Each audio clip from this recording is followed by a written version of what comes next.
Gmail, Facebook లేదా Netflix ఖాతాల పాస్వర్డ్లు సురక్షితంగా ఉన్నాయా అంటే చెప్పలేమనే సమాధానం వినిపిస్తోంది.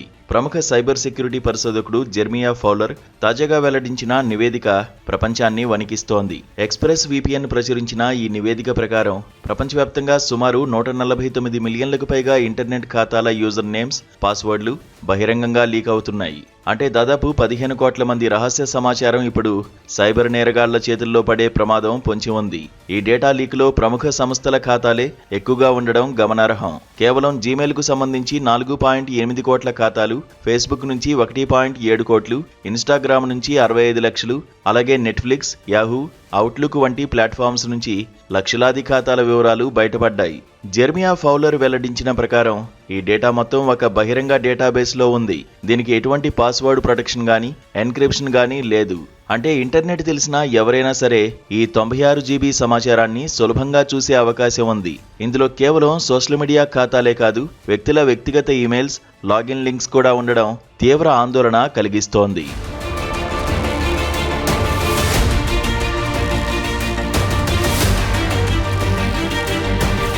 ఈ లీక్లో అన్నిటికంటే భయంకరమైన విషయం ఏమిటంటే ఇందులో బ్యాంకింగ్ వివరాలు, క్రెడిట్ కార్డ్ లాగిన్లతో పాటు క్రిప్టో వాలెట్లకు సంబంధించిన సమాచారం కూడా ఉంది. అంతేకాదు వివిధ దేశాలకు చెందిన ప్రభుత్వ ఖాతాల వివరాలు కూడా ఈ జాబితాలో ఉండడం ఆయా దేశాల జాతీయ భద్రతకు ముప్పుగా మారింది. హ్యాకర్లు ఈ సమాచారాన్ని ఉపయోగించి క్రెడెన్షియల్ స్టఫింగ్ అనే పద్ధతి ద్వారా ఖాతాలను కూడా హ్యాక్ చేసే అవకాశం ఉంది. అంటే మీరు ఒకే పాస్వర్డ్ను అన్ని చోట్ల వాడుతుంటే మీ బ్యాంక్ అకౌంట్ ఖాళీ అవడానికి సెకన్ల సమయం కూడా పట్టదు. ప్రస్తుతానికి ఈ డేటా లీక్ గురించి ఆయా దిగ్గజ సంస్థల నుంచి అధికారిక స్పందన రావాల్సి ఉంది. అయితే వినియోగదారులు వెంటనే అలర్ట్ అవ్వాలని నిపుణులు సూచిస్తున్నారు. మీ పాస్వర్డ్లను వెంటనే మార్చుకోండి.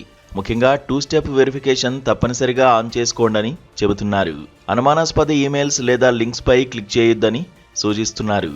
ఈ భారీ డేటా లీక్ వల్ల వ్యక్తిగత సమాచారం దొంగిలించబడే లోపే అప్రమత్తంగా ఉండడం మంచిదని చెబుతున్నారు నిపుణులు.